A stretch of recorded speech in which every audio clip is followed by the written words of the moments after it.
Bitcoin morreu. Foi isso que disseram em 2011, em 2015, 2019, 2020, 2022 e mais uma vez em 2026. Mas os mesmos sinais que antecipam um grande movimento de alta aparecem mais uma vez na história. O Bitcoin não repete ciclos, o Bitcoin repete padrões. E esse mesmo padrão histórico aparece em tempos diferentes, mas na mesma proporção dentro do gráfico. Padrões técnicos, padrões gráficos, pivôs de alta, pivôs de baixa, isso sempre vão acontecer em todo o ciclo de qualquer ativo do mundo. Mas quando falamos especificamente de Bitcoin, aí o assunto é diferente. Muita gente quer que os padrões de queda se repitam sem levar em consideração que os movimentos de alta a cada ciclo são menores. Desde a sua criação até o topo histórico de 2011, nós tivemos uma valorização de 5.300.000%, sendo considerado uma valorização em vários sites de 4.600.000%, seguido de uma queda de 93%. Queda tem que ser proporcional à alta que nós tivemos. De 2011 até 2013, nós tivemos uma valorização de 54.000%, seguido de uma queda de 84%. De 2015 até 2017, nós tivemos uma valorização de 11.000%, seguido de uma queda de 85%.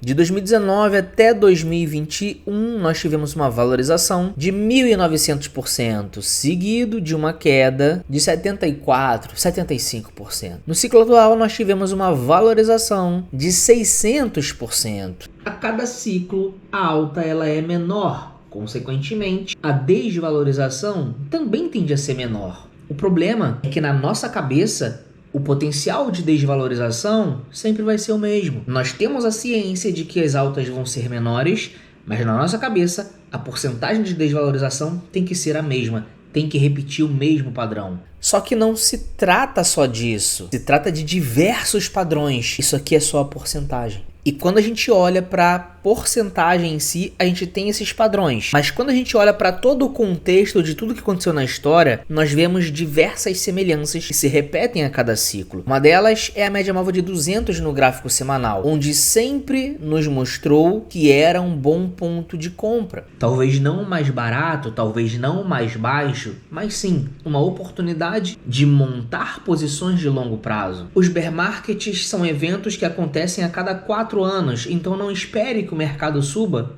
em um dia, em uma semana, em 5 semanas. Isso não vai acontecer. O mercado vai levar um tempo de maturação para absorver essa informação e movimentar o gráfico em direção à sua tendência primária de alta no mercado. Essas quedas têm uma proporção ali de mais ou menos 200 dias, mas depende muito, porque no ciclo de 2019 nós tivemos só 112 dias nessa região da média móvel de 200. Já no ciclo de 2022, foram ali na média 200 dias, no ciclo de 2015 também 200 dias. No ciclo atual nós temos aí cerca de 160 dias. Da mesma forma que nós temos padrões em porcentagem, nós também temos padrões lateralizados em cima da média móvel de 200. Não bastasse somente esses dois, nós também temos o famoso RSI no gráfico semanal, que não é sempre que atinge a região de 30 ou abaixo dessa região, mas quando atinge significa que existe o interesse institucional dentro dessas regiões. Isso não significa que o mercado não possa cair um pouquinho mais, mas significa que sim, nós temos a mesma oportunidade que só aconteceu em 2022, onde o medo também era predominante, onde a morte do Bitcoin também era evidente, onde o medo de comprar também reinava, onde falar que o preço ia cair mais era o mais óbvio, mas o ciclo se provou resiliente e mais uma vez acertou, como em 2011, como em 2015, como em 2019, como em 2020, como em 2022 e supostamente no ciclo atual, 2026. Não bastasse essas confluências, nós também temos a retração de Fibonacci. Retração essa que vem do fundo de ciclo de bear market até o topo de ciclo de bull market, fazendo o padrão de ondas A, B, A, B, A, B, A. E o ciclo segue se repetindo desde a criação do Bitcoin. topos e fundos ascendentes no tempo gráfico maior, retração de Fibonacci de fundo ao topo de ciclo. Os pivôs vão ser formados em time frames menores, gráfico mensal, gráfico semanal, mas essas confluências de média móvel você vai atingir no gráfico semanal. A retração de Fibonacci, independente do tempo gráfico, você vai ter também a mesma confluência. A valorização ou desvalorização é proporcional, são 3 anos de alta, 1 ano de baixa. O bull market é composto dos mesmos cenários. Mais uma vez o mercado segue dando oportunidade. Você pode até olhar para notícias e falar, olha, mas as notícias não são favoráveis. A guerra está estralando. BlackRock está vendendo. Analistas dizem que o mercado vai cair muito mais. Isso é uma verdade. Mas quando você olha para toda a história do Bitcoin, você vê o mesmo comportamento. Você vê a mesma narrativa das mídias querendo fazer você vender no momento em que você tem que comprar e fazendo você comprar no momento em que você tem que vender. Isso sempre se repetiu na história. Se você voltar lá em 2011, você vai se deparar com essa notícia. O mundo está obcecado por Bitcoin. Ou o mundo do Bitcoin enlouqueceu? Você também vai se identificar com essa matéria. O Bitcoin é uma das primeiras tentativas de criar uma moeda real, sem governos, bancos centrais ou regras. 22 de junho de 2011. Após o Bitcoin sair de 1 centavo de dólar para 30 dólares. É esse o tipo de notícia que você vê. Mas quando o mercado cai, aí a narrativa muda. Agora parece que cada vez mais provável que o preço recorde de 32 dólares em 8 de junho tenha representado o pico de uma bolha especulativa que está se desinflando lentamente. A questão interessante é, onde o preço vai parar? As narrativas mudam, não é mesmo? Mas esse é um cenário que você vai ver em todos os topos e fundos de mercado. A mesma mídia sempre está do lado errado para fazer você acreditar que no topo vai subir mais e que no fundo vai cair mais. Em 2013, uma das notícias mais marcantes da época é essa da Reuters. O preço do Bitcoin dispara para mais de $1.000 com um crescente entusiasmo. 27 de novembro de 2013. Mas no fundo, em 2015, aí a narrativa muda. Queda acentuada no preço do Bitcoin gera temores de colapso. Queda acentuada do Bitcoin ameaça sua adoção em massa. E o impacto dessas notícias pessimistas é justamente fazer o quê? Com que as pessoas vendam na hora errada. O reflexo é que quando a gente olha para o long e short, porque nós já tínhamos contratos futuros, nós já tínhamos ETFs nessa época, a gente vê que as pessoas em short superavam e muito a região de 60%, o que era perfeito para as instituições. Manipulação de preço.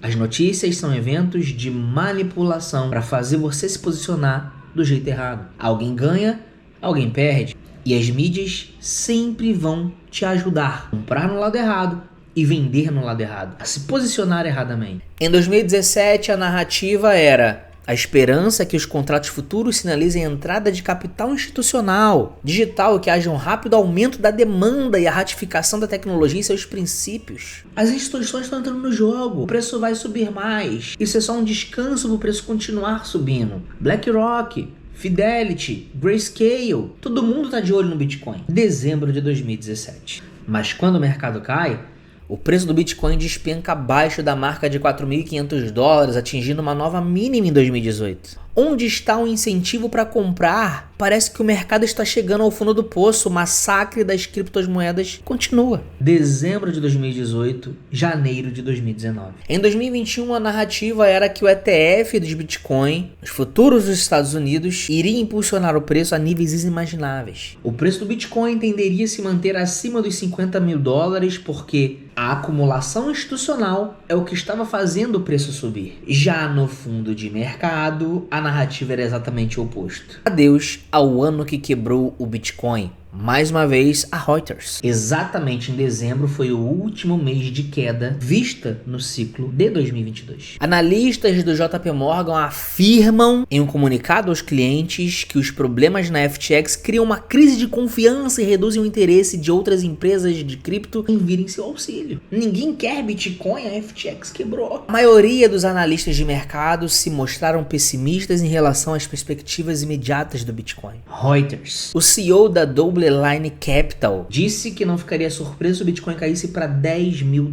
Reuters. 2022 representou um novo cenário aos ativos digitais. Ano em que a bolha estourou. Você acha que isso é uma coincidência em todos os ciclos no fundo de mercado? Você ter somente notícias pessimistas e em topo de mercado somente notícias otimistas? Reuters. Já no ciclo atual, ciclo que nós estamos, topo de 2025, fundo suposto em 2026.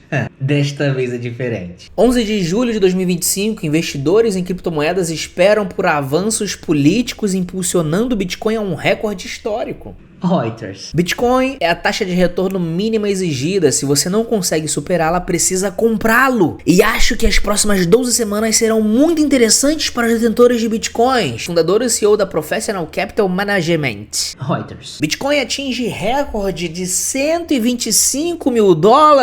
Reuters. Cadê o pessimismo dos outros ciclos? Em topo você nunca vai ver isso. Bitcoin atinge recorde devido à demanda de investidores institucionais. 10 de julho de 2025, Reuters. O Bitcoin atingiu uma alta histórica impulsionado pela demanda de investidores institucionais pelas políticas favoráveis às criptomoedas do governo do presidente dos Estados Unidos, Donald Trump. Exatamente. Me diga em qual momento você vê alguma preocupação com inflação. Não tem. É o ciclo sendo ciclo. Bitcoin atinge recorde de $123 mil com investidores de olho em estímulo político nos Estados Unidos. 14 de julho de 2025. Reuters. A nova máxima histórica do Bitcoin está sendo impulsionada pela acumulação institucional implacável. Os principais players estão absorvendo a oferta e reduzindo a liquidez nas exchanges. Adivinha quem? Como que a mídia vai estar do nosso lado se ela sempre é manipulada pelos big players, pelos market makers, pelas grandes instituições para fazer você comprar errado, você vender errado? Você quer ver o tipo de notícia que aparece em fundo? O CEO da Strategy, Pong Lee, alertou um podcast no mês passado sobre um possível inverno do Bitcoin. Em outubro, previu que o Bitcoin cairia abaixo de $100 mil, mas afirmou que esta poderia ser a última vez que o Bitcoin atingiria um valor tão baixo, de acordo com relatos de quem? Da mídia.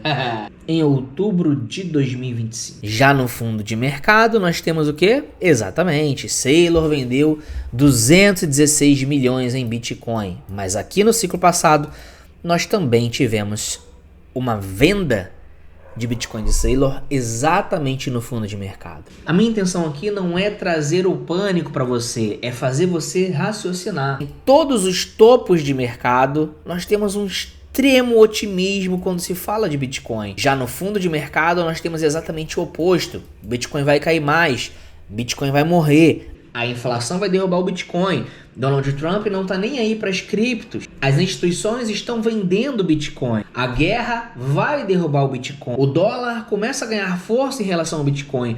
Não importa a narrativa, a justificativa é exatamente a mesma. A intenção dos big players é exatamente o mesmo. Fazer você vender o Bitcoin para que eles comprem. 95% das pessoas perdem dinheiro nesse mercado. Por que será? Porque olham para o lado errado. Olham para as notícias. Olham para onde não devem olhar. Quando você vê esse tipo de cenário dentro de todo o histórico do Bitcoin, você lembra, caramba, isso aconteceu em 2011, isso aconteceu em 2013, isso aconteceu em 2017, isso aconteceu em 2021, tá acontecendo em 2025 e agora no fundo de mercado a mesma coisa. É o mesmo padrão. Notícias para fazer você vender. Não caia na mesma narrativa que fez muita gente ficar de fora do Bitcoin acreditando que ele iria desaparecer. Já é a 30ª vez que falam que o Bitcoin vai morrer. O histórico tá aí para mostrar exatamente a mesma coisa dos ciclos passados. Zona de Fibo, média 200, retração estrutural, alvo de movimentação de pivô, sobrevenda do gráfico semanal, 2 barras de 6 meses de queda. Não temos forças vendedoras, mas não espere que o mercado suba em um dia, uma semana ou um mês. Esses eventos de bear market levam 4 anos para acontecer. É totalmente compreensível que ele fique alguns meses consolidados para que ele possa entregar um movimento de alta. Isso se chama acumulação. Não perca a oportunidade de comprar Bitcoin porque você pode se arrepender de não ter comprado, acreditando nas narrativas que colocaram na sua cachola. Acumular não é comprar num valor fixo. É você entender aonde é uma zona de compra e comprar daquela região para baixo o máximo que der enquanto o preço está ali. porque depois nunca mais a gente vai ver o preço nessas regiões. A mesma coisa no bull market. São 3 anos de alta e 1 ano de queda. Não espere que ele suba infinitamente, porque não vai acontecer. Assim como ele também não vai cair infinitamente.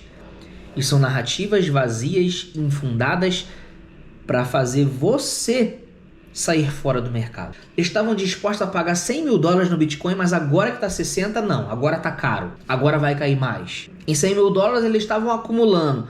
Agora não. Agora que está em 60, não faz sentido comprar. Em 70 do RSI, ele ia para 150. Agora que ele está na zona que é para absorção de venda, não. Agora ele vai despencar muito mais. Gente, pelo amor de Deus. E são narrativas que criam na sua cabeça.